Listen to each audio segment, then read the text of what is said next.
C'est parti. Tu penses quoi du coronavirus, Nina?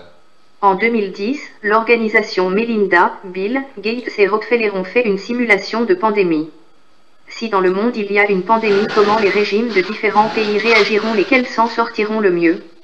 Et dans le résultat de cette simulation, la Chine a été le pays le plus apte à gérer la pandémie.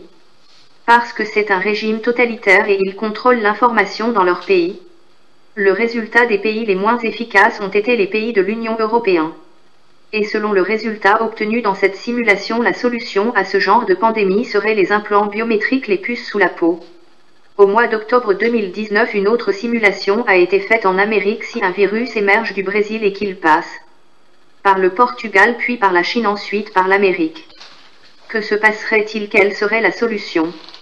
Cette simulation a été faite par la FMI, une grosse firme de médicaments américaine, et la fondation Bill Gates et Melinda Gates. Et dans cette simulation, la solution émise contre la pandémie était l'identité numérique. ID 2020 est un organisme. Ils ont fait un arrangement avec le Bangladesh pour faire un test sur leur population, intégrer une puce biométrique capable de soigner le coronavirus. Ah oui? Le virus actuel, c'est le 7e coronavirus, le premier est sorti en 1960. Vous pouvez aller voir leur site www.id2020.org. Si on vous propose aujourd'hui de vous faire implanter une puce biométrique, personne n'acceptera, car une fois que vous êtes pucé, vous devenez un humain piratable. Plusieurs entreprises aujourd'hui en Amérique et ailleurs proposent aux populations de se faire pucer en argumentant qu'ils seront des humains améliorés, des humains plus forts, etc.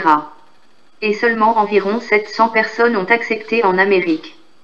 Mais s'il y a un autre virus, avec la fonte des glaces il va y en avoir, et que l'OMS vous propose de vous implanter une puce pour le détecter et vous en débarrasser, je pense que beaucoup de gens accepteront.